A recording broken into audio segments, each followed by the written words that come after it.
Kemudian Nabi SAW ketika melewati dua kuburan dan bersabda dalam hadis Bukhari Muslim. Hadis Bukhari dalam Kitabul Wudu nomor 216 dan juga Muslim dalam Kitabut Tahara 292. Ini sudah hadis masyhur tentang azab kubur. Kata baginda Nabi SAW, innahuma yu'adzaban wa ma yu'adzabani fi kabir. Amma ahaduhuma fakana la yastanzihu min bawlih wa amma al-akharu fakana yamshi bin namimah. Sesungguhnya kedua orang dalam kubur ini tengah diazab, dan keduanya diazab bukan karena suatu yang besar.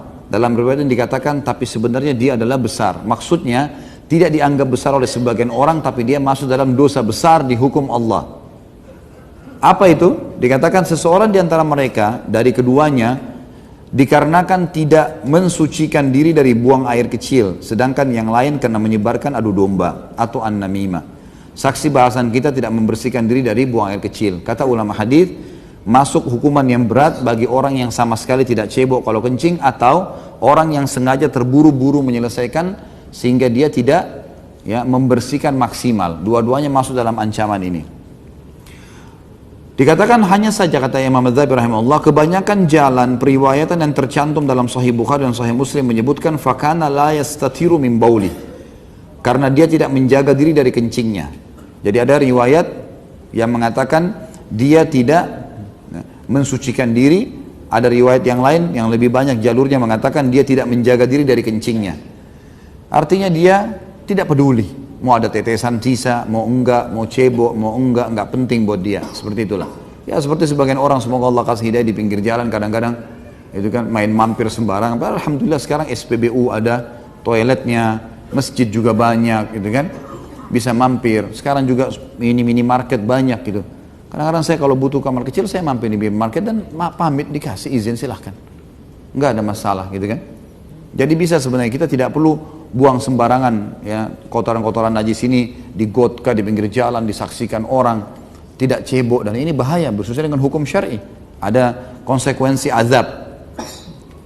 Hadis selanjutnya diriwayatkan oleh Darul Qutni dan juga yang disebutkan dalam Targhibut Tarhib ya. Dari Anas radhiyallahu anhu bahwasanya Nabi SAW bersabda, tanazzahu minal baul fa inna ammata adzabil qabri minhu. Sucikan diri kalian dari buang air kecil, karena sungguhnya azab kubur umumnya adalah karena disebabkan dari dosa ini, dari perbuatan itu. Jadi banyak orang kena siksa kubur justru karena tidak peduli dengan kencingnya ini.